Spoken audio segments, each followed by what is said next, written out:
Cool. So how many people are brand new today? Raise your hands. I know we have a bunch. Okay, so when I do these, I like to get everybody present. I talked about this a little bit in training this morning, but let me pick somebody. Where do you think you're at right now? Where are you at? Physically. Vegas, Earth. You're on Earth. Okay, so let me scope you out. Does anybody remember Carl Sagan? So Carl Sagan is an astronomer and a scientist that used to do, I'm an old man, but he used to have this huge wall, this massive wall, way bigger than this wall. And he would go and he would say, this is time. And that wall would represent 4.5 billion years. And most of us we don't conceive a billion, let alone 4.5 billion. And he would come all the way down to the corner, to the smallest little corner down here. And he said that represents the amount of time human beings have been on this planet. And then when we scope out, we're on just a big rock that's 8,000 miles wide. And it's physically traveling, we're moving right now 20,000 miles an hour. Think about that. Through nothingness that's expanding into something. That's weird. And we have an invisible force field. Think about that. There's an invisible force field on this rock that protects it from all the other rocks. And after 4.5 billion years, and that's how much time you've been on the planet, you got to wake up today. And let me just ask you guys some questions. Who woke up today and just talked some shit straight to themselves? What about this week? You just get in the mirror and you're just like, you wake up and you're just like, negative self-talk, this, that, self-deprecating, I ate a donut, this, I didn't go to that, I didn't read it, I'm not fit, just what did you say? Not where I want to be, right? And this is the way that our brains are programmed as human beings. Animals, right? Why do mammals, almost all animals, non-mammals, they're just like, what's going on, right? What's going to jump out of the book? What's going to happen? We're programmed to think like that, but we have the ability of higher thought. And so we need to use that ability to constantly reprogram our thinking and our mind and just pour in as much positive affirmations and thought and knowledge as possible to try and overwhelm hundreds of thousands of years in human evolution. Because my brain just wants to tell me what's wrong. My brain wants to tell me how good I'm not doing. My brain wants to put me in fear. Oh my God. My brain wants to put me in depression. My brain wants to put me in anxiety. My brain wants to make me compare. And what is depression? A sadness with what has happened or who I am. What is anxiety? Fear of something that hasn't happened yet. It hasn't even happened. Who's been scared of something? Raise your hand if you're new. And did you think, what if I can't do this? Yeah, that's anxiety. It's fear of something that hasn't happened. What if you change that thought that I will die on that field succeeding? I'm not scared if I'm going to make it because I'm going to do everything in my power to make it and I will die trying. I'm terrified to fail. I'm terrified to let myself down. I'm terrified to let my family down. That's the difference of fear standing in front of you and holding you back or fear behind you pushing you forward. So we can control these thoughts, and it's hard. And I got news for you. It just gets harder and harder and harder and harder and harder because there's more weight and more people and more responsibilities and other people's finances and their money and making sure they're successfully, mentally, spiritually, physically, financially. Like the weight just gets more. And I got news for you. That's the good part. The beautiful part is in the making, in the doing. It's in the struggle. It's in the pain. It's in the suffering. That's the beautiful part about life, is that it's hard. And if you don't quit on hard, you start to believe in yourself and you become a different person. And you get to every goal that you ever had and you go, this is cool that I have it, but wow, what was really worthwhile was the getting of it. Who I had to become, what I had to do, my strength, my endurance, my relentless behavior, my fortitude, my grit, my tenacity, the education, the spiritual development that I had to go through to get to this thing. And the moment that if you can catch this, you'll catch everything. You do that enough times and you'll get addicted to the getting. And it becomes beautiful. The hard things, the tenacious things, the difficult things, the things where you think, oh my God, this is hard, I want to quit, and you don't, and then you become. Okay? So what I want to do is we're going to do a quick breathing exercise. Who's done breathing before? We're doing this to get you present. I want everybody to play all in on this. I want you to listen to my instructions. We're going to do a count of 30. You're going to use your mouth. It's like this.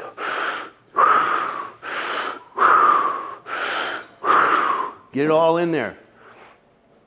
I'm going to count. On the 30th breath, I'm going to say breathe out. When you breathe out, hold.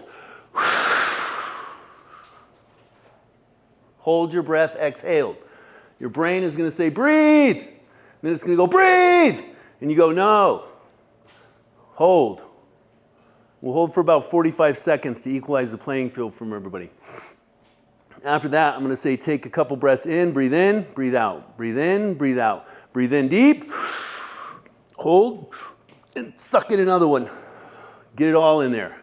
And then when it's in there, I'm going to say flex. And flex your glutes and your hamstrings and everything. And you're just going to push that oxygen into your muscles. It's in your blood. You're going to have a lot of oxygen in your blood. You're just going to force it into your muscles. And we're going to see how you feel after this. This is how you be where your feet are. This is how you be grateful for the heartbeat that's in your chest right now. This is how you be grateful that you woke up on this rock 4.5 billion years later, flying around a nuclear explosion, and got to see mountains today. And got the honor of having problems. This is heaven. These are the mountains. These are the trees. These are the waters. These are the people that you love. This is your family. This is heaven. This is it. This is one of the hardest things for me and probably most of us to do. I did a podcast with John Soriano from the Valor region, division, and one of the things that he said that will always stay with me was be where your feet are. It's so hard to do. Is there food in your stomach now? Is there gas in your car now? Are you alive right now? Your rent's due tomorrow? Is it paid now? We get so stuck on fear and anxiety that it holds us back, almost to a wall, like this, just like don't, and your action stops. Oh, it's gonna be so bad. I'm so scared, I'm so much anxiety, and it will stop us from going into massive action. So today I just wanted to impart on you, be where your feet are. Be grateful that you woke up today. I'm super grateful. I'm incredibly grateful that I got to be here with everybody right now, that we have these amazing guests, that I have all you people, that some of you that I've never met, some of you that I have met, the opportunity to stand in front of you, get present with you, get grateful with you, be on earth together with you. These moments seem long, but they're so short in the expanse of time. And if I can just impart on you that this is not a practice round, don't get to heaven and ask, do I get to come into heaven? Because they might say, you just left heaven. You just left heaven. You just left the beautiful mountains. You just left the crystal lakes. You just left the beautiful oceans. You just left the forests and the trees and the fruit and the animals, and you didn't respect it. Don't wait for heaven until you die. This is it. And part of heaven and part of your human experience and why I think we're alive is to become the best people that we can be and inspire other people to do the same. So like lace up for hard things. Not a practice round, okay? I love you guys. So I'm gonna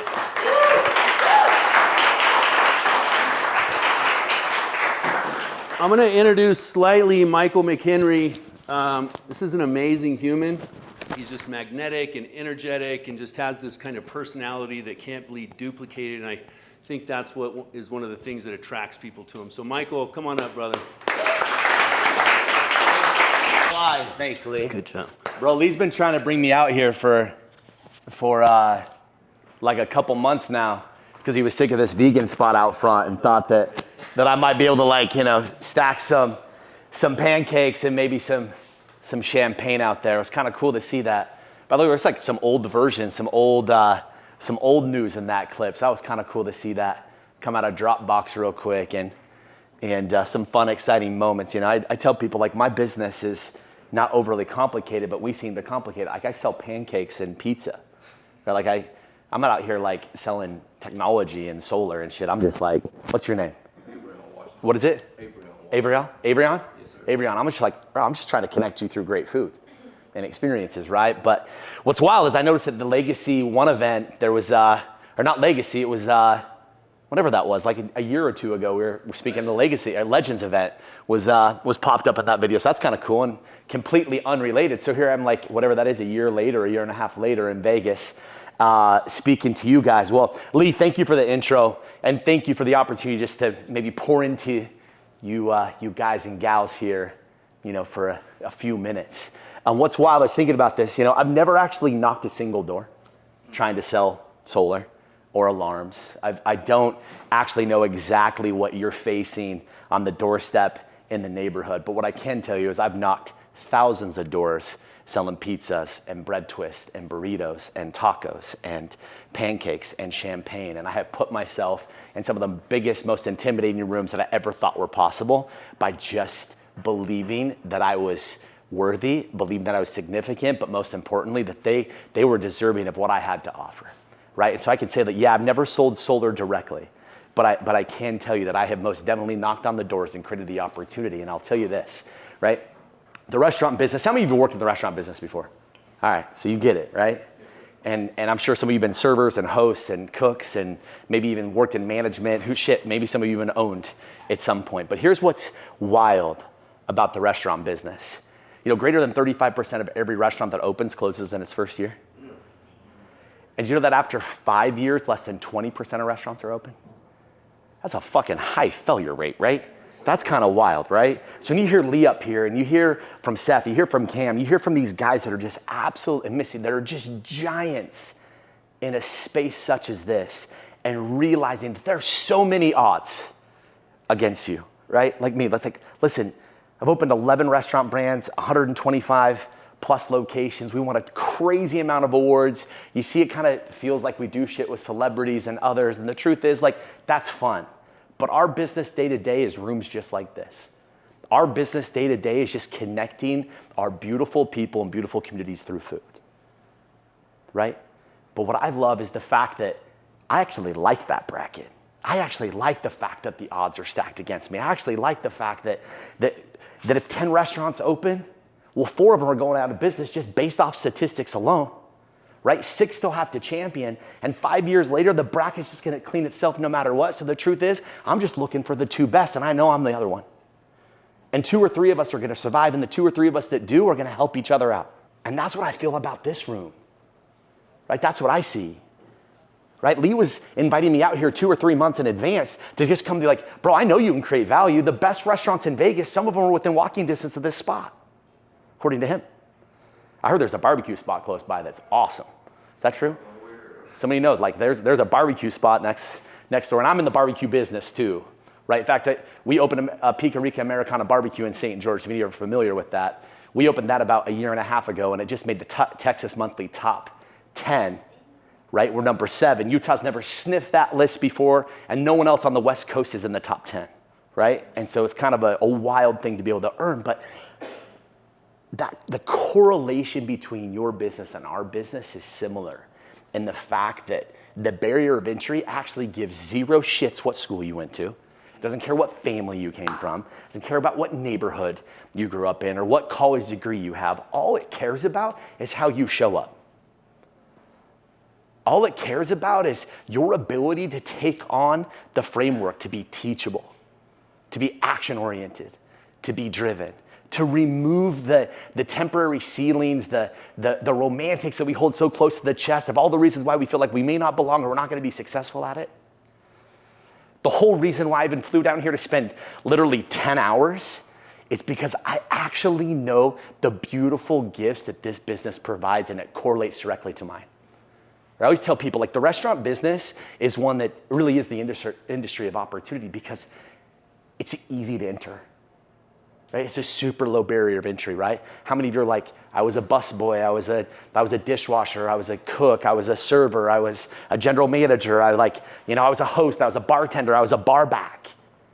And it didn't give two shits. You're just like, come in, show your personality, show that you can be a team player, so that you can show up and be responsible and go to work. Now, the truth is, does everyone rise to be the GM? Does everyone rise to be the VP? Does everyone rise to be the CEO? Does everyone rise to be the owner? No. But those that do, right? Anybody know the company Nike? Nike? Yeah, the shoe company, right? I don't know, they just appointed a new CEO, right? They just appointed a new CEO recently, Elliot Hill. Elliot Hill joined them as an intern like 30 years ago. Crazy amount of success along the way. He retires, right? Nike, he's like 20th in line at the time. He retires from Nike, great life, great roles, great responsibilities, created a ton of success, but he gets invited by the board to come be the CEO. And the organization, 30,000 plus team members doing billions of dollars in revenue, and they're like celebrating this guy like the Utah Jazz just won the championship, right? We've never done it before. We had our time in the 90s. I think we're still a little ways away from it. As you can see, some of those guys are my boys. I don't think we're gonna bring home a championship anytime soon. But the truth is, like, those moments, right? Like those experiences, those places that you can get to in that.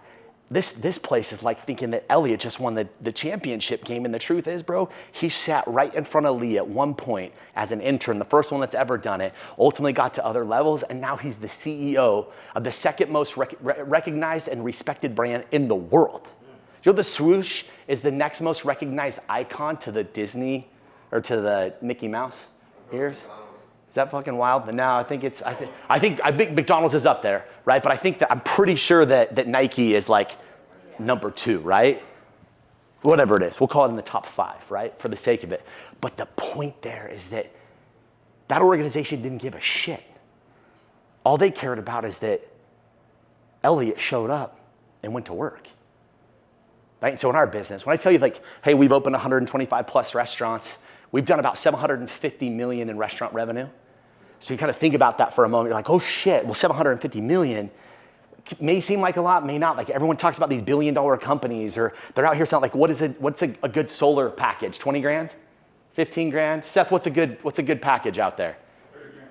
What is it? 30 grand, right? So that's a 30 grand deal, right? Well, 30 grand, imagine you're doing deal after deal after deal, you do 30 grand, you get to $500 million or $1 billion in revenue and sales. I want you to think about this for a moment. 750 million in restaurant revenue and an average ticket under 30 bucks.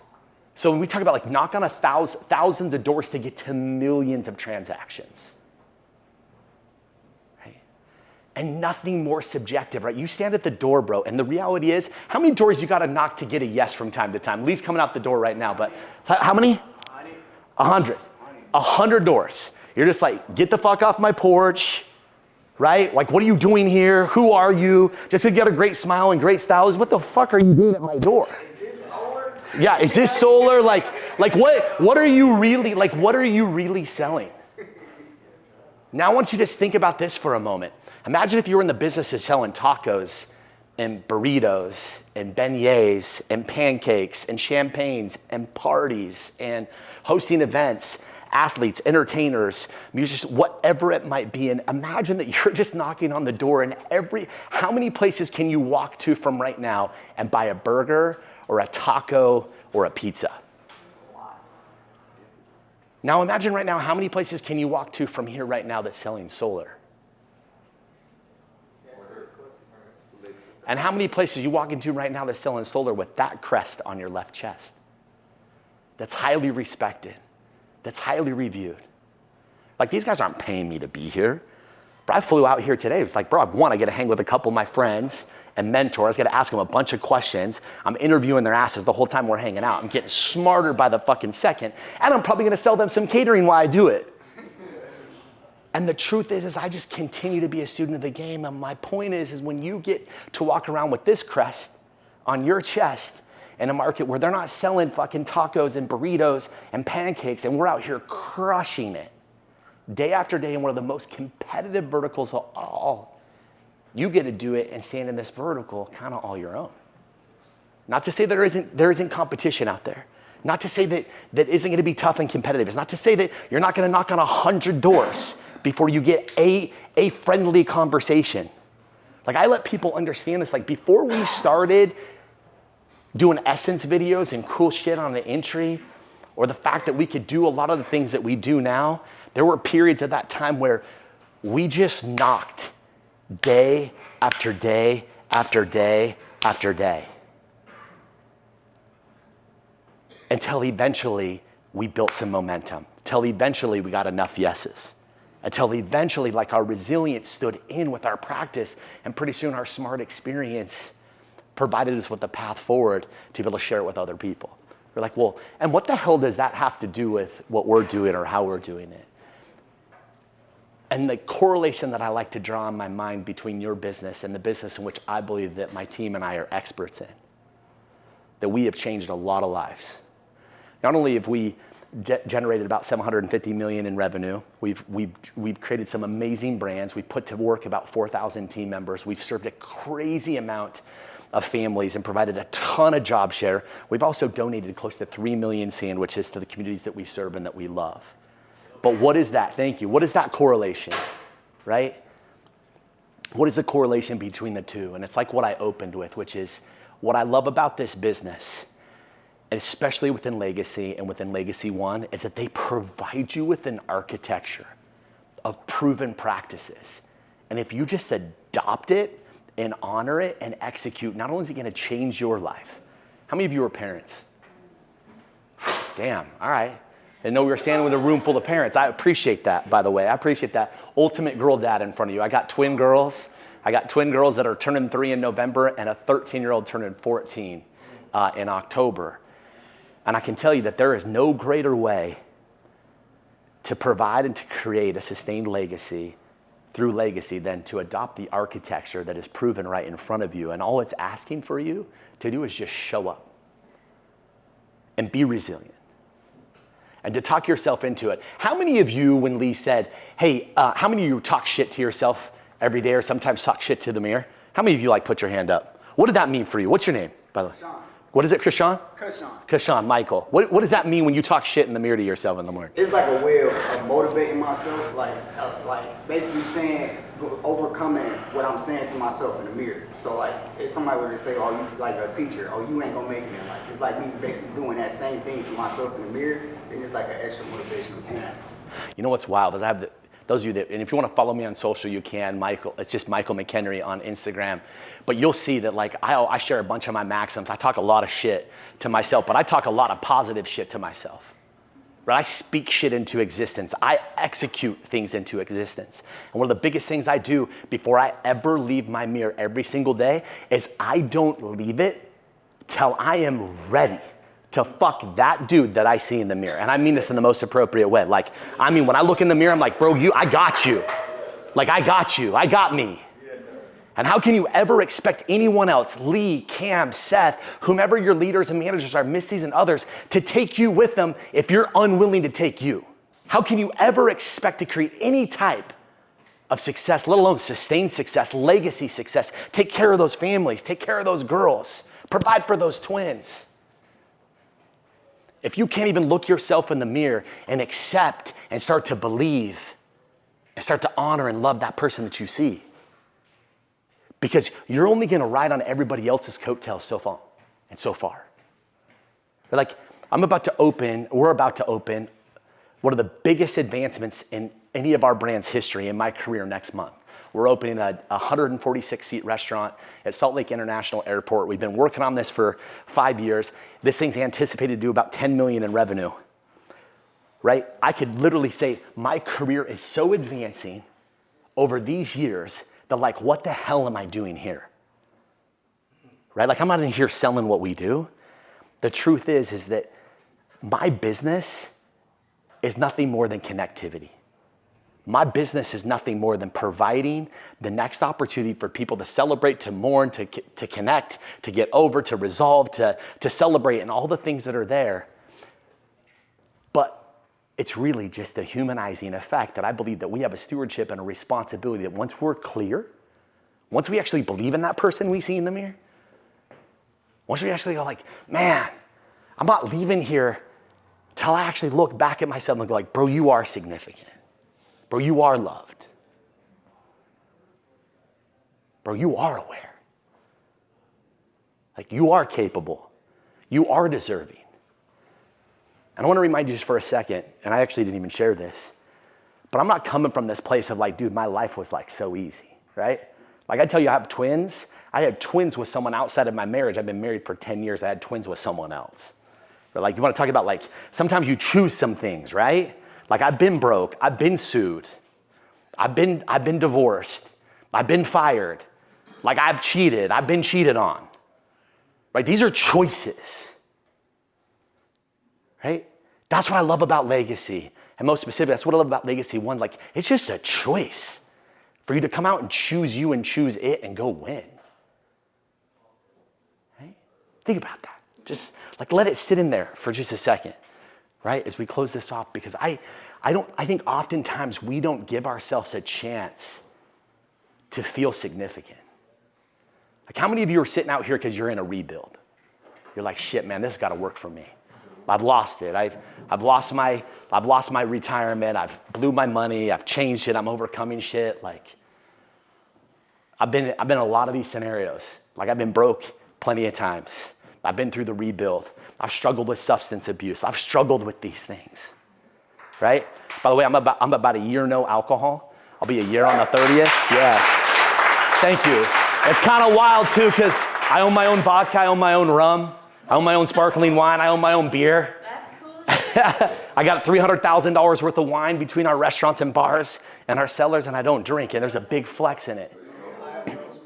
Man, I tell you what, Biggie had it right in the 90s. I just didn't pay attention, right? Like Biggie had it right in the 90s, but I share this not because it's like, oh my God, look at me. I'm saying it's fucking possible. It's fucking doable. We're fucking human, right? You think Lee just wakes up every single day and just fucking piss his excellence? He probably does. But the truth is I can tell you right now, I know Lee well enough to know that he's had hundreds of thousands of micro failures. And he's had 100 macro wins. And we think that those micro fucking failures that we have that are a divorce, a failed relationship, a bankruptcy, a fucking repoed car, a fight at the bar, a shut off car, getting hustled by a fucking some carny, like whatever it fucking is, that's a fucking micro. That's a micro loss. That's a micro failure. That's a micro learning. Like the sooner that we realize that we're gonna go through 100 macro little failures and learnings to get to one macro win, and you realize that ratio, you're like, are you kidding me, dude? I'm willing to pay the price. Today, I'm gonna wake up knowing that I got 1,500 micro failures. I'm making a number up. But the moment that you realize that it is tough and competitive, that's why it's so rewarding, right? That's why it's so rewarding, is because it is so competitive. And it is tough. And the truth is, like in my business, the high failure rate is there for a reason, because the majority, if not all, can't do it this way. And that's why we win at it. I'm gonna close with this. I mentioned this before about the fact that I didn't come from a background that was just all like rainbows and butterflies and fucking dragons, even though we slay a lot of them, both sides of them all the time. Right, like I came from a background, neither of my parents graduated high school. My mom left when I was in 3rd grade. Like my dad loves me, he loves me to death to the best of his abilities. And unfortunately, depression and anxiety, some of the things that Lee points towards, alcohol was his recipe, right? And he's a lovely human, but he's just in a place where he can't progress beyond how he feels about that. And if it was up to society, I can tell you right now, I shouldn't be standing in front of you, right? I should be contributing to the epidemic around recidivism, the other things that are happening within our communities that are just championed in good and bad ways. The truth is, one day someone sat right there, I was standing right here, or sitting there while he was standing here, and he believed in me. I'm actually speaking with this guy tomorrow to his team. But I had one mentor believe in me at that point, at the point where I felt like I was giving up. I didn't feel like, bro, I'm 42 years old. Like, I got this started, 15 years ago. Like, I wasn't clear on where I was going. But he showed that to me. And he said, just do the work. So I'm like, man, they're showing you. Just do the work. Thanks for your time. All right. Thanks, bro. Thanks, man. Thanks, bro. That was a little more than 10 minutes, bro. No, that was good. We're gonna have my brother Seth Grenny up. So Seth and I became friends, 8 years ago in Vivint. I was in a Vivint office on Jones and Sahara, and the carpet was like coming up, and the bathroom was nasty, and it was just a bunch of boys. There was piss all over the floors, and there was about 10 of us, and they actually called us SEAL Team 6. So we were one of the first GM offices in Las Vegas, and with the amount of people we had, we were selling more than any other office. And then one day, on GroupMe, comes this dude. I remember I was actually in the car with Justin Mott, and on GroupMe came this notification: hey, when security comes in the HOA, do you guys just jump over the fence? Or do you stop? And I'm like, who is this? And it was Seth Grenny. So Seth is one of the hardest workers and knockers that I've ever met in the industry. What was your top sales in solar installed? 232. So Seth installed 232. The way that he did it was just who he is. So I would go out for 8 or 9 hours and knock on doors. Seth would be out for 13 or 14 hours. Seth would be on his phone, on GroupMe at 10:30 at night, knocking on a door. He's relentless. He's gone through, I'll let Seth tell his story, but if you just talk about a story of like perseverance, right? Some of us just need to get behind the horse with a rope and just get drugged through the cactus, right? And what Seth said to me that I'll never forget is steep and thorny path, brother. And that's the path we choose. And all of us have gone through these paths, but I've never met anybody as resilient or anybody that worked as hard or anybody who was as dedicated or cared as much as my brother. Yeah.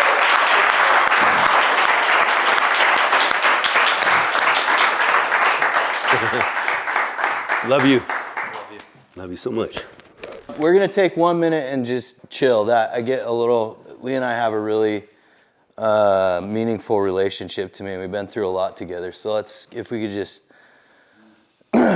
let's clear off our laps. Jesus, Lee.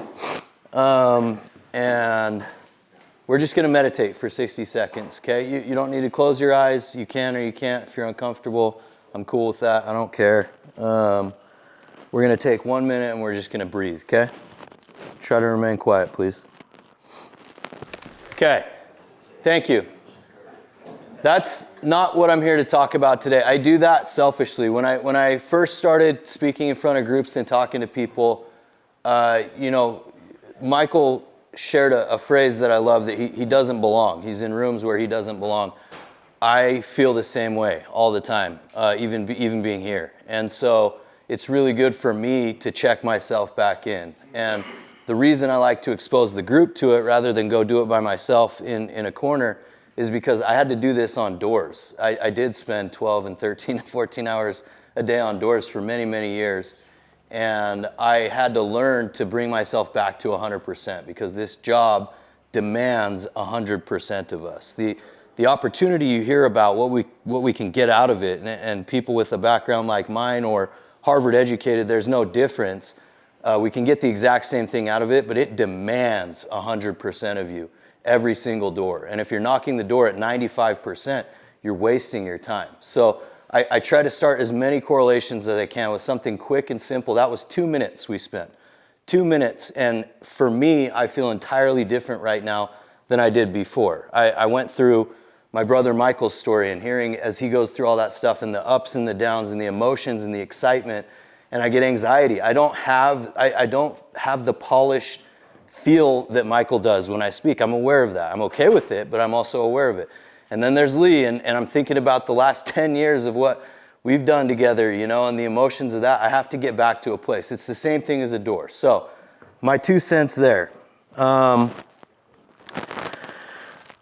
I asked Lee what I could talk about with you guys today, and the topic and the points that I want to try to make for a second were really hard for me to get my head around. I actually think this is the hardest topic that I've had to speak about in as long as I can remember. What I want to talk to you about is the differences between running a business like a business and how we start to feel like a family. Raise your hand if you've been here over 90 days, will you? Over 90 days.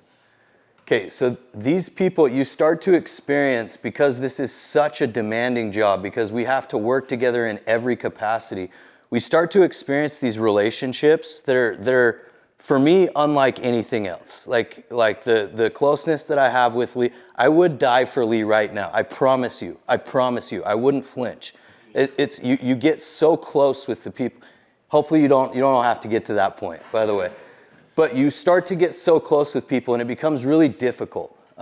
Raise your hand if you have aspirations of leadership. Is that on the roadmap for you at all in this organization? Okay, awesome.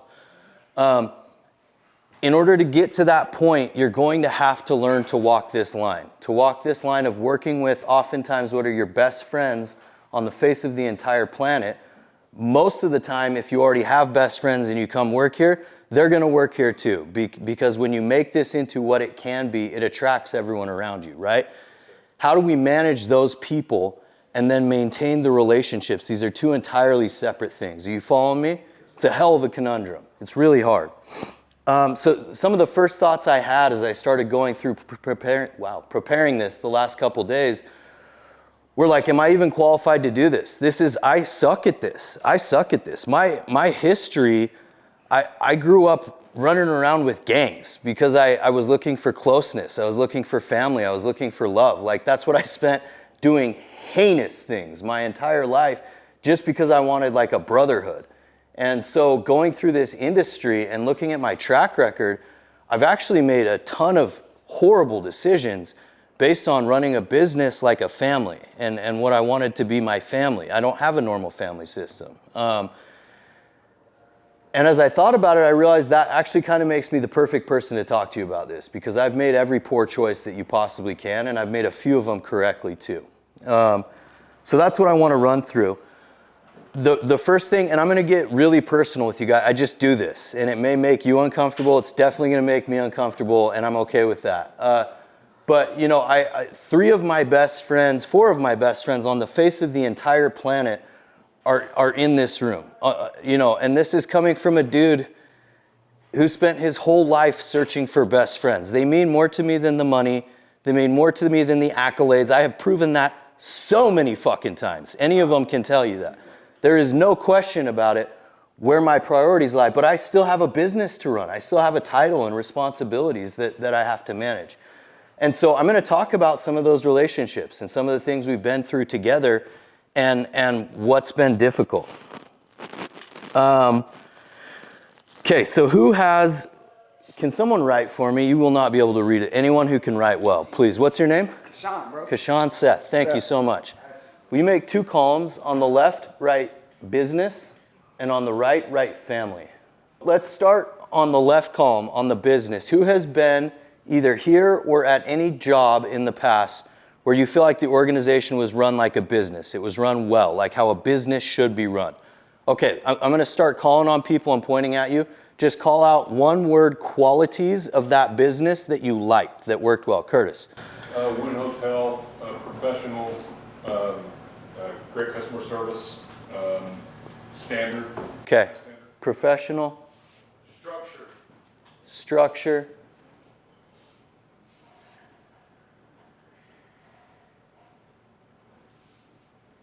Discipline.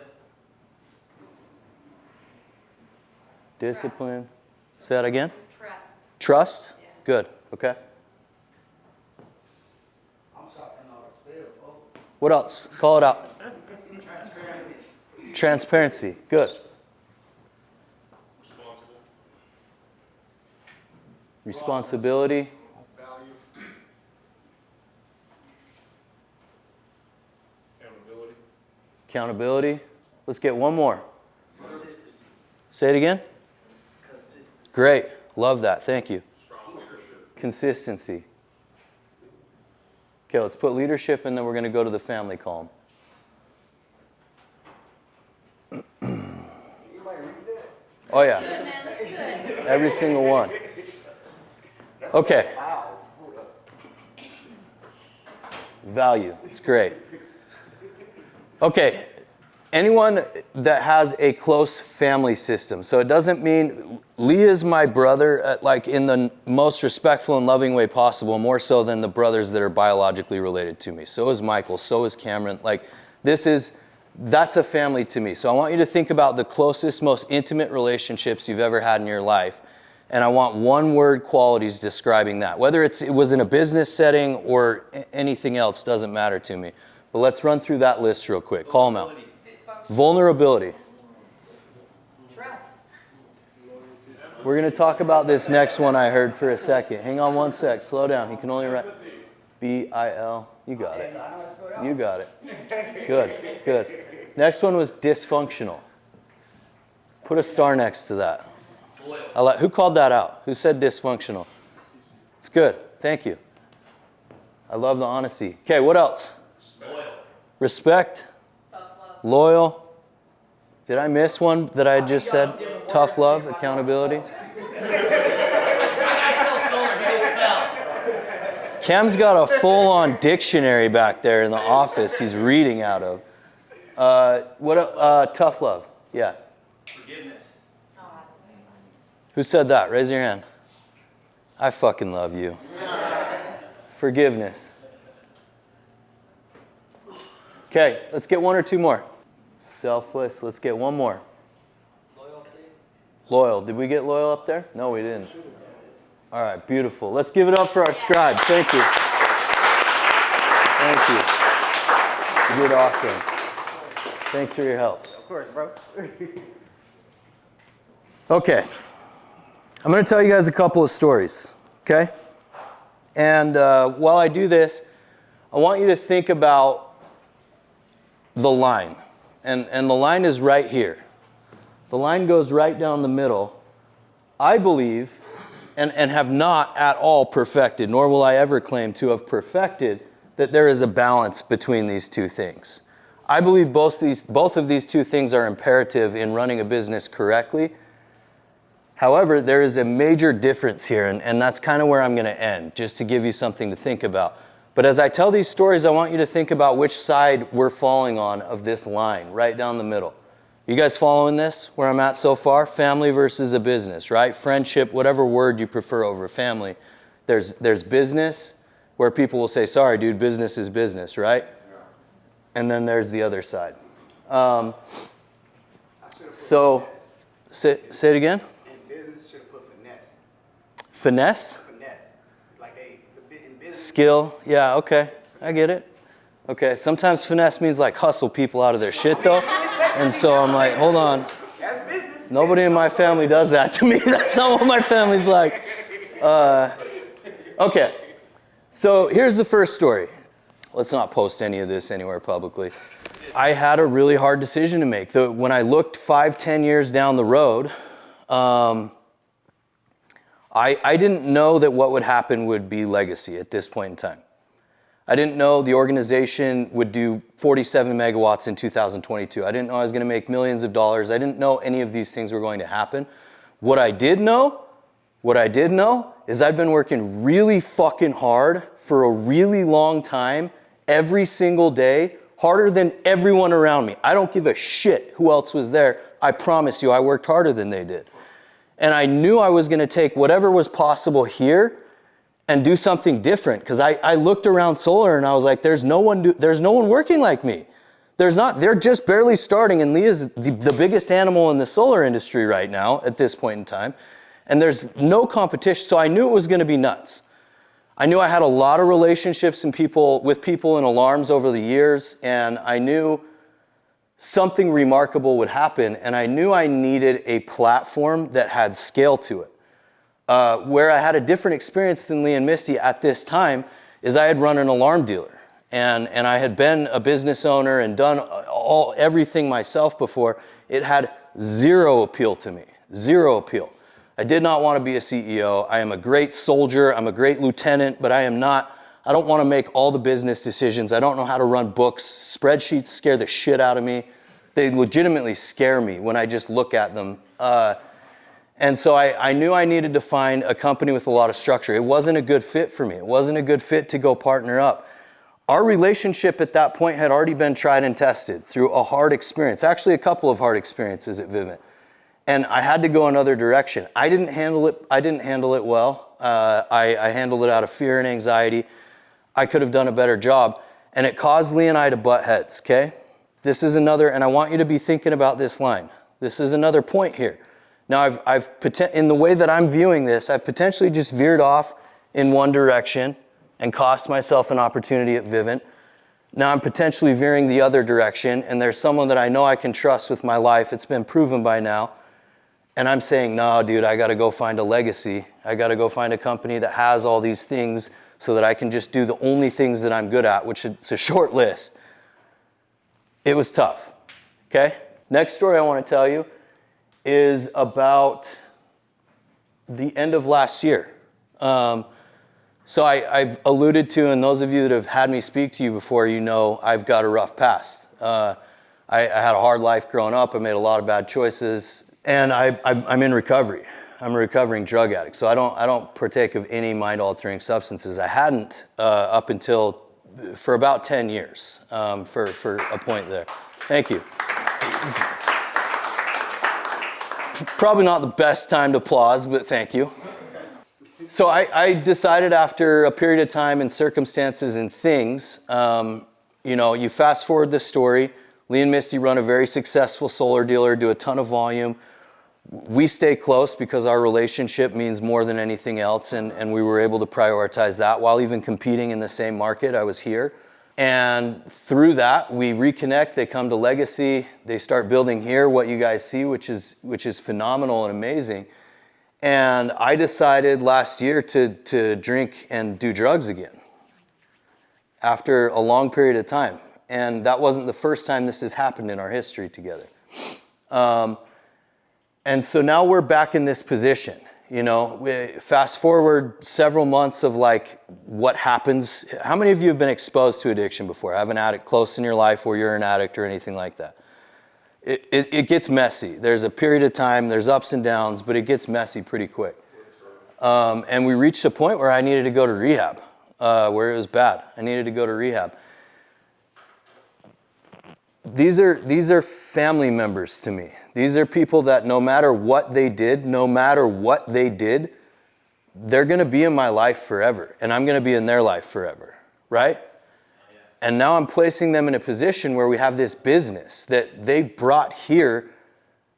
Legacy is amazing, and because they're smart enough to, Misty is smarter than all of us combined, read through the books and look at how every piece and gadget at Legacy works, and because they trusted me and they knew they could trust me. And now they've got this dude that they've not really seen a lot of this behavior out of, drinking, irresponsible, unreliable. All of the qualities that people have come to count on from me are gone, right? So where are we at? We're in a tough fucking position, right? This is my best friends. And also the person they came to work with, and I'm absent. What do we do? They had to make a decision that there needs to be a period of time, and we're still in that period of time where there needs to be distance. There needs to be some barriers put in place, some roadblocks and safety created for the business's sake, while also making sure that the relationship stays healthy. I wasn't excited at the prospect of getting up and talking about that with you guys. This is not super fun for me, to be honest with you. But it's a good example for me. It's a good example because the relationship that I have with these people has been able to remain unaffected by what has had to be done on both ends of this spectrum over the years for the health of the business. Are you guys following that, or did I lose you? I go on tangents, so if I lost you, please jump in.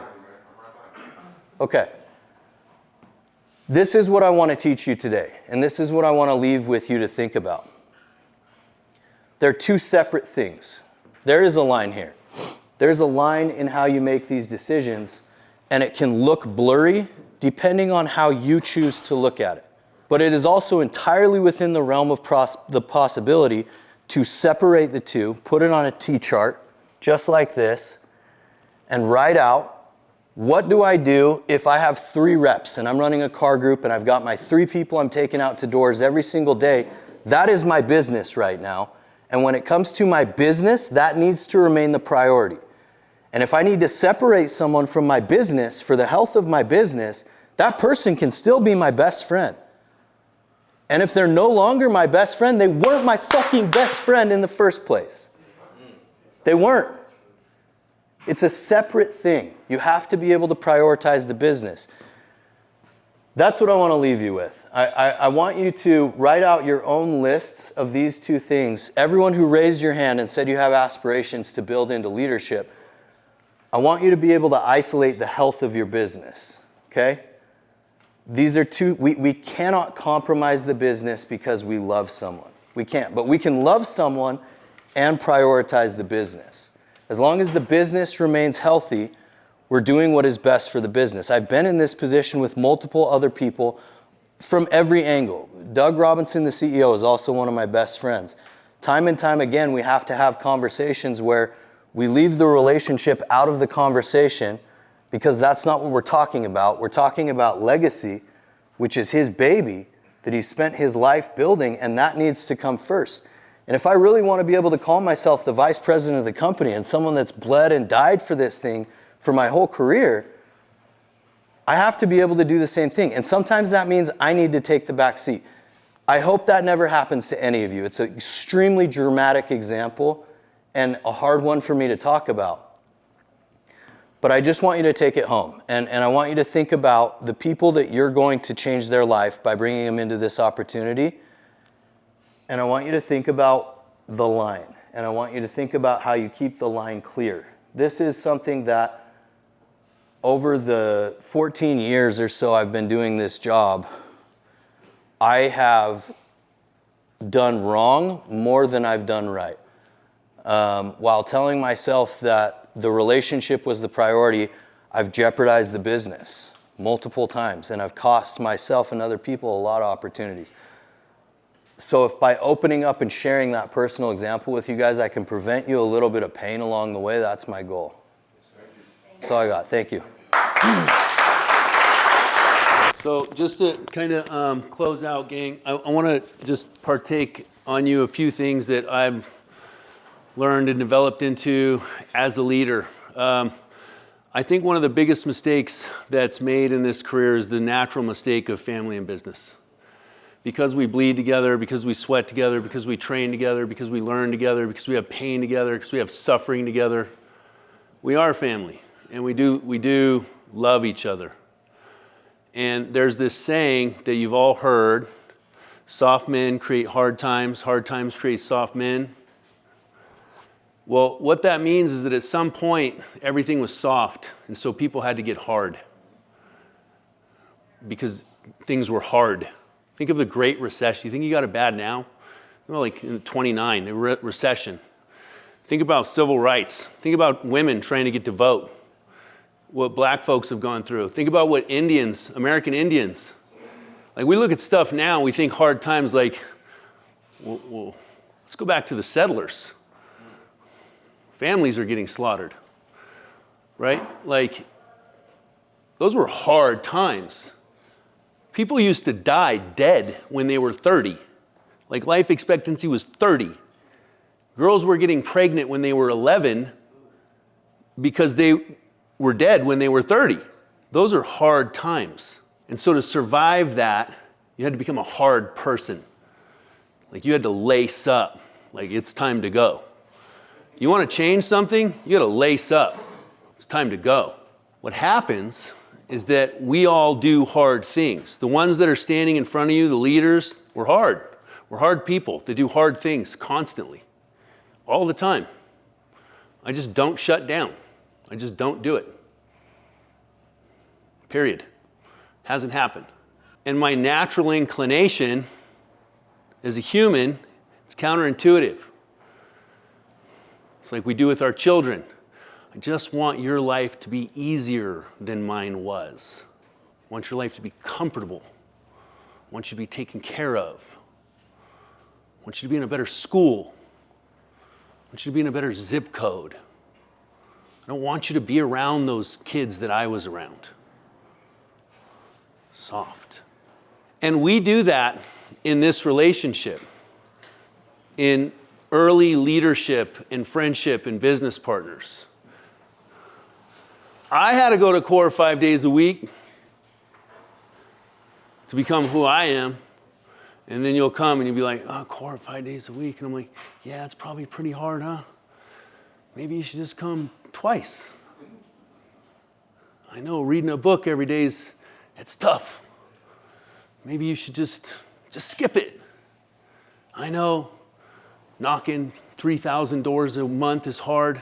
Maybe you should just go out for 2 hours. And we have this thing where people come to us and they're trying to find this easier, softer way to become who we are. And we allow it. Who's a parent? Who's allowed their child, be honest, to do something, eat something they shouldn't have done? All of us, because we're like, oh, you deserve it. What if they came and said, hey, I'm thinking about using heroin tomorrow. Think about it. Hey, I'm thinking about quitting school. Hey, I'm thinking about hanging out with this gang. You're like, what? So what I want to impart on you, right, at my level of leadership, I deal with leaders. So I'm leading leaders, and I have leaders that lead me. And I'm going to tell you, the conversations I'm in with my leadership group, when I'm not doing, it's not easy, and it's not soft. It's like this. There's going to be guys coming down the hill with swords and spears, and they're going to try and kill us. And I need you to stay put, no matter what. Shield wall. Put the blinders on. Lace up. We're in war right now. In a multi-billion-dollar business, and we need market share. You think I can go to Doug Robinson and go, my toe hurts? I can't. And I wouldn't expect him to allow that of me. And so what I'm saying is, you should want leaders that make you uncomfortable in a positive way. You should want leaders that put you in situations that make you grow. Mentally, spiritually, physically, financially. Let me just unpack that. Mentally, growth. I need you to grow. I need you to read a book. I need you to listen to a podcast. And then I need you to practice what you learned. Because knowledge is not power. Knowledge applied is power. And I need you to learn enough and do enough so that you can teach someone else. And that will get you spiritually fit. Because you will be adding value to our species, to other people. You will be the one unplugging people from the matrix and letting them know your 401k and your insurance is the trap. Wake up. Let me show you. That's spiritual fitness. Physical fitness is into action. It's not the gym, it's the doors, it's the work, it's the books, it's the podcast, it's recruiting, it's training, it's hitting something with somebody. It's physically, man, when Michael talked about that, like I'm making it happen. He's not just sitting on the couch. He's in action. Faith with works. The law of attraction is palpable. I can almost hold it. I believe in it so much as sticking a fork in a socket would electrocute me. And I see it affect people in both directions. And so when we talk about mental, learning, spiritual, giving, physical, action, the financial will just follow. Steve Harvey said you got 4 friends that smoke, you're number 5. You got 6 friends that are broke, you're number 7. I know more than 15 millionaires. I'm a millionaire. If you're not on that track, you're not in my life. My job is not, you're not here for me to make you comfortable. You're here to do hard things. You're here to learn. Because I didn't get here by doing easy things. And I hold my leaders to a certain fire. When it's not right, it's not right. And they know it's not right. Because I tell them, this ain't right. Fix it. How? Fix it. How? Fix it. How? Winners win. Fix it. Don't quit. And they'll come to you. And they'll be like, we got to fix it. And you'll be like, how? And they'll be like, let me show you. It's going to be hard. And you need to be like, yeah. Shield wall. Like, bring the heat, right? I've gone through these situations with my friends and family and the people that I loved, and I realized that all of my growth has come from doing incredibly hard things and going through incredibly hard things with people that I love. And that, like parenting, my job as a leader is to show you the hard way. I'm a hard man. And I'm going to create hard times. And you're going to do hard things, or you're going to leave. Period. And you're going to go somewhere where they're going to give you a baba. I'm serious. And they're only going to do this, and they're only going to do that, and you're going to go over there, and you're going to be the same person you are now for the next 5 years. And like Goggins says, if you're not getting better, you're getting worse. But if you're here, you're going to grow. And if you want to grow, you need to lace up. And if your leaders come to you and they ask you to do hard things, or times get hard, or things get hard, or it's uncomfortable, embrace it. Embrace the suck. Who's heard that? Because that means the pressure of that thing is what's going to grow you as a human being. Mediocrity is deadly. Poverty is mental. It's mental. I've been poor. I've been homeless. I was homeless when I was a teenager. On Fremont Street with my mother. On drugs. Like that homeless. For years. Right here. I'm 49 when Fremont didn't look like this. It was worse. Way worse. I've been through hard times. I've been poor. My daughter's not poor, but she'll also be tough. So our jobs are in this thing, and I'll close out. Don't have excuses. Don't quit. Don't expect it to be easy. Nobody said life's easy. And if you think it's supposed to be easy, you'll always be miserable. Always. You'll always be waiting for heaven when you die. Heaven's the hard part. You're here right now. Like, embrace your opportunities. Embrace the challenges. One thing Will Smith said that I'll never forget, and I have a hip now, so I'm not going to get on a treadmill with you.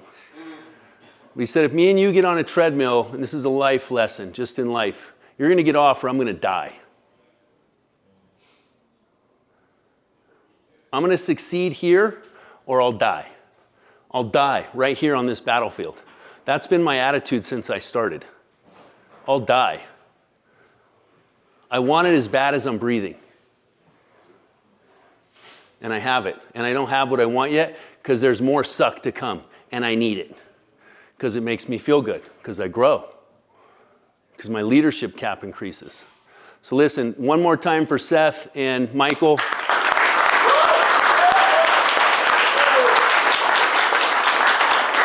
For all of the new people that are here and the people that are here that I know, listen, I love all of you for being here in the sense of I know what it takes to be here.